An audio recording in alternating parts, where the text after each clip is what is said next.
September 3, 1935. RAF Bawdsey Manor, Suffolk, England. A cold wind rolls in from the North Sea, rattling the windows of a converted country estate now crawling with uniformed officers, men in lab coats, and a tangle of cables and metal towers no one in the Royal Air Force quite understands. Inside a drafty room lit by oil lamps and humming equipment, 37-year-old engineer Sir Robert Watson Watt adjusts his glasses and peers over a cluster of oscilloscopes. Around him, a small group of scientists, many of them more comfortable in university lecture halls than in military facilities, exchange quiet arguments over wavelengths, ionization, and reflection patterns. Behind them, a skeptical RAF Air Vice Marshal mutters, the same line he has repeated for months. Invisible beams that can spot aircraft before we can see them? Sounds like something out of H.G. Wells. To many in Britain's Air Ministry, radar isn't science. It's science fiction. At this moment, the threat Germany poses is still theoretical. Hitler has not yet unleashed the Luftwaffe upon Europe, and many senior officers in the RAF still believe that the only way to detect incoming aircraft is what Britain has relied on for centuries: eyes. Spotters with binoculars, telephone chains, human observation. But Watson Watt believes the future of war will be decided by something no human eye can see: radio waves bouncing off metal at the speed of light. The first test is brutal in its simplicity. A Royal Air Force bomber flies along the Suffolk coast, while the team watches the crude electronic display. Bulky equipment hums. Static cracks. The oscillograph jumps. Once, twice, just when the aircraft passes. The signal appears again. Not imagination. Not interference. Detection. The room goes silent. For the first time in history, a machine has spotted a hostile aircraft long before a human ever could. Yet outside this manor, almost no one believes it. The British government approves funding, but just barely. Some officers still laugh that radar will melt in the fog. Others insist aircraft move too fast, or the signal could never cover an entire nation, or Germany will bomb anything built on the coast anyway. But a small classified project now carries a monumental task: build a wall of invisible eyes across Britain before the war begins. The name given to this project is simple: Chain Home. A line of gigantic steel radar towers, 350 feet high, will stretch from the Isle of Wight to the Scottish border, each one capable of detecting enemy aircraft more than 100 miles away. To the public, they look like just another mysterious government structure. To the RAF, they look like madness. No one has ever built anything like this. No one knows if it will even work when it matters. And time is running out. September 1st, 1939. Hitler invades Poland. Britain declares war 2 days later. Within months, the Luftwaffe sweeps across Europe like a storm. Norway falls. Denmark falls. Belgium and the Netherlands follow. France, mighty France, collapses in 6 weeks. Now only the English Channel stands between Hitler and London. By June 1940, the RAF expects a German invasion at any moment. Fighter Command scrambles to prepare. But they face a math problem they cannot escape. Britain has fewer pilots, fewer planes, and fewer factories than Germany. If the Luftwaffe destroys the RAF on the ground, Britain dies. Every Spitfire, every Hurricane, every gallon of fuel, every pilot who survives one dogfight and dies in the next. Everything depends on knowing where the enemy is before they strike. And high on the cliffs of Dover, the first Chain Home tower begins to pulse. The radar war has begun. But only a handful of people in Britain understand just how crucial these strange towers may become. To most of Fighter Command, the new system is a nuisance, too technical, too experimental, too new. In a war built on courage and instinct, the idea that battles might be decided by an electrical echo on a screen still feels absurd. Yet in a small room at RAF Bentley Priory, a woman in a headset begins receiving the first real-time radar plot of German aircraft lifting off from France. She marks a small black triangle on a map table. The information travels to Fighter Command headquarters. Scramble orders are sent. Pilots run. Engines roar to life. On that day, British fighters are in the air before the German bombers even cross the channel. Radars are still crackling with interference. Operators still argue about signal noise. Towers still need calibration. But something extraordinary has happened. For the first time in aviation history, one nation has seen its enemy before the enemy has seen them. And the Luftwaffe has no idea how. The men who once mocked radar as fantasy now have no choice but to rely on it. Because the Battle of Britain is coming. And when it begins, every second will decide who lives, who dies, and whether Britain falls. July 10, 1940, 4:47 hours. English Channel. The first formal day of the Battle of Britain. Low clouds drift over the water as dozens of Dornier reconnaissance aircraft and Heinkel bombers leave their bases in occupied France. The Luftwaffe believes the RAF is weak, disorganized, and blind. Germany assumes that the British can only react after an attack has begun, too late to stop them. But 120 miles away, on the British coast near Ventnor, a chain home tower wakes before the pilots do. Each tower sends a pulse of radio energy into the sky, like a lighthouse made of invisible light. Metal reflects that energy. Bombers are metal. Fighters are metal. Even at 18,000 feet, the echo returns. Inside a concrete bunker, RAF radar operator Corporal Joan Edwards, age 23, leans over the cathode ray screen. A faint blip appears at 90 miles out. Then another. Then dozens.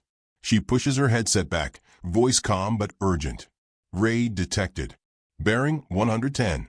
Strength heavy. Estimated altitude 12,000. Plot please. She gives no speech. No panic. Just data. Within seconds the information reaches Fighter Command Headquarters at Bentley Priory. On a massive map table, WAF plotters move colored markers, each representing a German formation, across the channel in real time. Above the table, Air Chief Marshal Hugh Dowding watches with hands behind his back, jaw tight. His entire strategy depends on conserving planes and pilots. Every takeoff wastes fuel and stamina. Every unnecessary fight bleeds the RAF dry. But radar has just given him the one thing commanders have always begged for in war: time. Dowding points at the closest squadrons. Order 11 Group to intercept.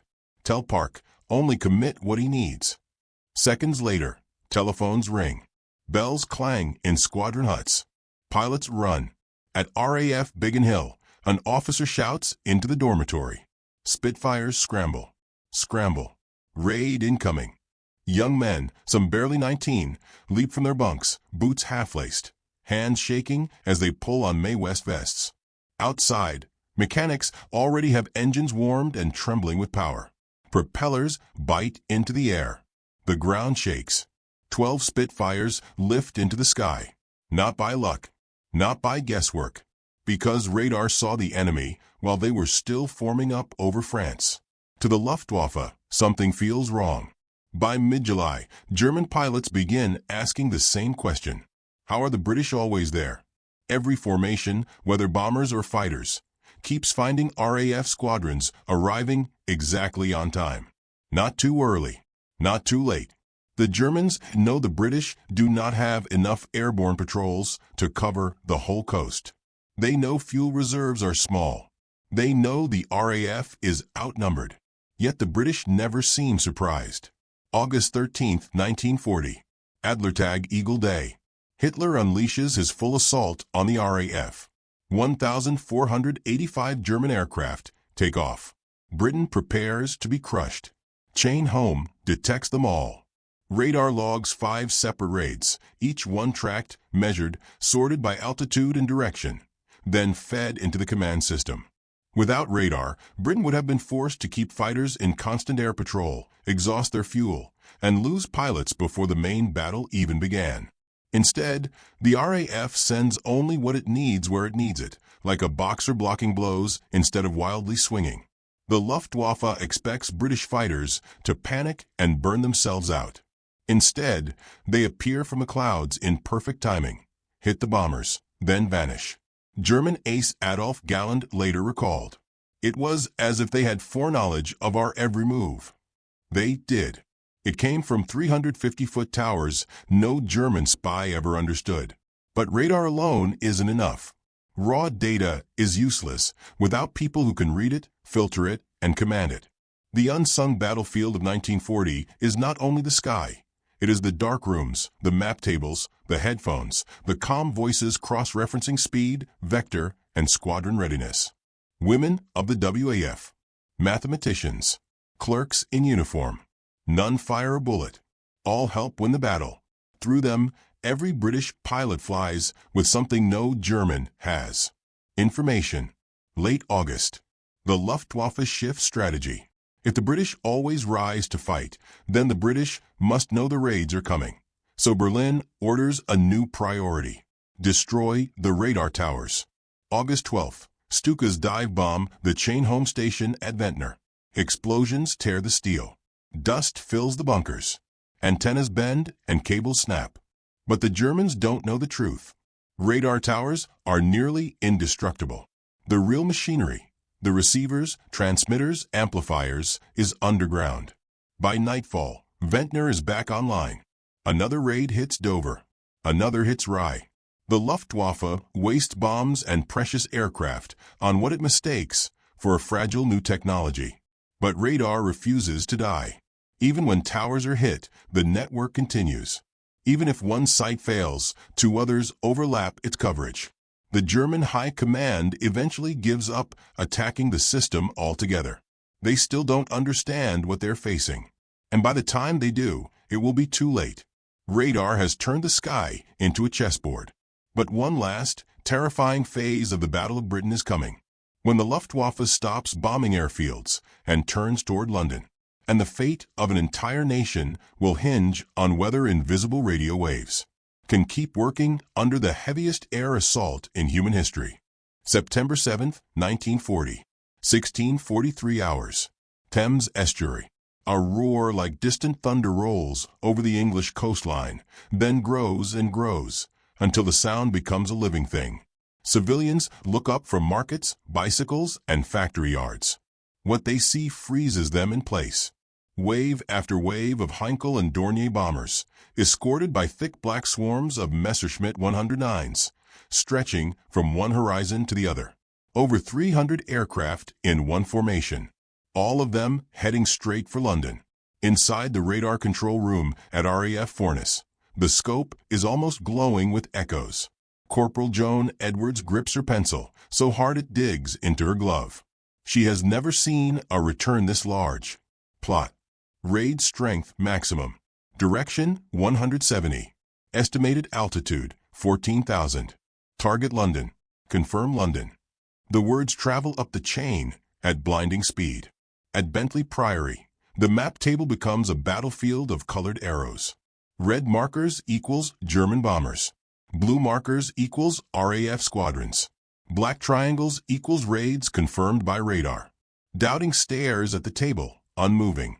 This is the moment the Luftwaffe has been waiting for, the all-out strike designed to break Britain's will. But the RAF knows it's coming, because the towers saw them while they were still assembling over Calais. 1705, RAF Hornchurch. A pilot named Allendear, 54 Squadron, straps into his Spitfire. He has already fought 3 times today. His arms ache. His ears are still ringing from cannon fire. But the scramble bell isn't asking him how tired he is. He slams the canopy shut. The controller's voice snaps through the radio. Bandits, Vector 180. Angels 14. Large formation. Good luck, Hornchurch. The propeller spins. Deer's Spitfire claws into the sky. Beside him, a Polish pilot from 303 Squadron makes the sign of the cross. These men barely share a language, only a common enemy. 1718, over London. Bomb doors open. London burns. Warehouses along the docks explode in a chain of fireballs. Millions of windows shatter inward. Civilians stagger through smoke thick as wool. Yet even as bombs fall, the RAF arrives. Not too late, not scattered, not guessing. They come in layers, in wings, in timing that should have been impossible for a force so outnumbered. But radar has turned chaos into order. The Luftwaffe expected the RAF to be broken by now. Instead, German pilots look back in disbelief as Spitfires and Hurricanes burst from the sun, diving in pairs and fours, striking the bomber streams exactly where they are weakest. A German gunner shouts into his intercom, "We wissen sie, wo wir sind." How do they know where we are? It is a question no one in Berlin can yet answer. Night falls. London glows red against the clouds. Fire crews fight flames with hoses too small for the inferno. Children sleep in tube stations. The smell of burning timber and hot brick hangs over the Thames like a shroud. But across Britain, another miracle is taking place. Even in the dark, when the human eye is useless, radar keeps working. Chain Holmes still sees the bombers lifting off from France. Filter rooms still count. Plotters still move markers. Controllers still vector fighters into the night. For the first time in history, a nation can fight a war in darkness. Germany expected panic. Instead, they find a country that bends, but does not break. Hitler becomes impatient. If the RAF cannot be beaten in the sky, then London must be bombed into surrender. So the nightly raids continue for 57 consecutive nights. But something else is happening. Silently, invisibly, relentlessly. The RAF is not running out of planes. The Luftwaffe is. Radar has done its job so completely that Dowding can preserve his squadrons, rotate his pilots, and only fight battles of necessity, not desperation. Germany, on the other hand, must fly long missions through defended airspace, with fuel tanks draining and engines overheating, just to reach the target. And every time they turn for home, they leave another Heinkel burning in the English countryside. By October, the Luftwaffe begins losing something even more critical than bombers: morale. German intelligence still has no idea how the RAF always knows where to be. Some German officers blame spies. Others claim British pilots can see through the clouds. One report even suggests the RAF has invented a new drug that makes pilots stay awake for days. The truth is simpler. A row of quiet-looking towers on the coast has changed the entire mathematics of war. But the final turning point is coming. A day when the Luftwaffe makes one last, desperate gamble. And radar will decide the outcome before a single shot is fired. October 12, 1940. German High Command, Berlin. The room is thick with cigarette smoke and frustration. Maps of England are scattered across the conference table. Every line, every arrow, every bombing pattern has failed to force the RAF into collapse. Reichsmarshal Hermann Göring, furious and humiliated, slams his fist against the map. The British must be down to their last squadrons. They must be. But not one general in the room can explain why the RAF still appears in strength, why they never chase decoys, why they never burn fuel in pointless patrols, why they always defend the right target at the right moment. And not a single German officer has the right answer. Because the RAF doesn't guess. It knows. October 15, 1940. 18:25 hours. Pas-de-Calais, France. The Luftwaffe prepares for what will be one of its largest night raids yet, an all-or-nothing attack on London and industrial centers. More than 500 bombers are being loaded, fueled, and armed. Pilots receive their briefing. Fly low over the channel. Climb at the last moment. Hit London while the RAF is exhausted. They believe radar can't track them below 3,000 feet. They believe the British are blind at night. They are wrong on both counts. Because British radar has evolved, too. In a control room at RAF Stanmore, a new device is being tested. GCI, Ground Controlled Interception Radar. Instead of just detecting bombers, it can now guide fighters in the dark, vectoring them by radio to the exact altitude and bearing of enemy aircraft. Fighter Command's defensive edge is no longer just early warning. It is real-time direction of combat. Squadrons now fly like a single organism. One brain, many wings. The Luftwaffe is flying into a trap it cannot see. 21:02, over the channel. German bombers spread out as planned, wings black against moonlit sea. But 22 miles inland, the oscilloscopes are already alive with contacts. Operators don't panic. They don't even raise their voices. They track and report, like surgeons reading vital signs. One line of data becomes a position. 2 lines become a heading. 3 lines become an interception. By 2114, RAF night fighters are already climbing to meet the first wave, without ever having seen it. War has just entered the age of electronic combat. 2231, near Maidstone. A German Heinkel crew hears nothing but the drone of their own engines, until streaks of tracer fire explode around them. The rear gunner swings his MG-15 wildly. He never saw the RAF fighter coming. Nobody does. A Spitfire, guided by ground radar, has slipped into firing range in total darkness. The Heinkel goes down in flames. For the first time since the Blitz began, the Luftwaffe realizes something horrifying. Even at night, the British are still waiting for them. By dawn, 32 German bombers are missing. Not lost in fog. Not crashed from fuel starvation. Shot down. The shock reaches Berlin like a cold wind. Göring refuses to believe it. Impossible. The English cannot see in the dark. But they can. They do. Because radar never sleeps. The British have managed what no military in history has accomplished before. A nationwide, fully coordinated early warning and interception system. A network long before the word existed. November 1940. The Luftwaffe begins to withdraw bomber units from France. January 1941. German High Command quietly shifts focus to the Balkans and Russia. By spring, the largest and deadliest air force in Europe has stopped trying to defeat Britain in the sky. Not because they ran out of bombs. Not because they ran out of pilots. But because radar made the cost of every mission too high to continue. What British radar did in 1940 was not just detect aircraft. It changed strategy, changed aviation, changed warfare itself. Instead of reacting, Britain could anticipate. Instead of spreading forces thin, it could focus them. For every Spitfire built in a British factory, radar created 2 more in strategic value, because every one of them was used exactly where it mattered. The Luftwaffe never recovered from the losses of 1940, and historians agree. Without radar, the RAF would have been overwhelmed in weeks. With radar, Britain survived. And because Britain survived, the Allies would one day land at Normandy. The world that rose from the ashes of 1945 was built on the echoes of invisible waves. First bounced off German bombers in 1940. May 8, 1945. V-Day, London. The streets are flooded with cheering crowds. Flags wave from shattered windows. Women climb onto lampposts. Men dance in RAF uniforms still smelling of engine oil.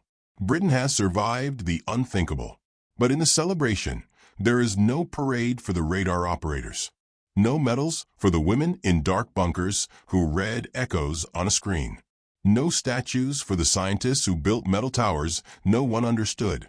No broadcast credits for the engineers who turned equations into early warnings.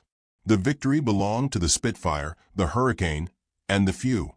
Yet those few had help from something almost no one could see, and even fewer could understand. Because the most important battle of 1940 was not just fought in the clouds. It was fought in silence, using electricity, mathematics, and belief. Radar had been born in secrecy. It would remain secret long after the war. Even Winston Churchill, who fully understood its importance, refused to let the public know just how close Britain came to collapse without it. He later wrote, "It was the only foundation on which our air defense was built." But the most remarkable truth? Britain's radar system was not just a technological success. It was a strategic revolution. For the first time in military history, a nation could see an enemy long before the enemy arrived. Commanders could direct an entire air force like a conductor directing a symphony. Time itself became a weapon. The invention the RAF once dismissed as science fiction became the reason there was still a Britain left to defend. After the war, the world changed, but radar did not disappear. It expanded.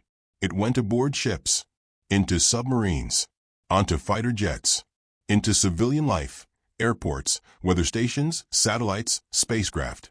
Every time a commercial jet crosses the Atlantic safely, every time a hurricane is tracked before it hits land, every time air traffic controllers keep two planes from colliding in fog, a piece of 1940 lives on. The war taught nations something they would never forget. Seeing first means surviving first. But what of the people behind it? Sir Robert Watson Watt was knighted. His papers would later become the foundation of modern radar theory. The WAF plotters, often teenagers when the battle began, went home quietly. Many never recognized for the lives they saved.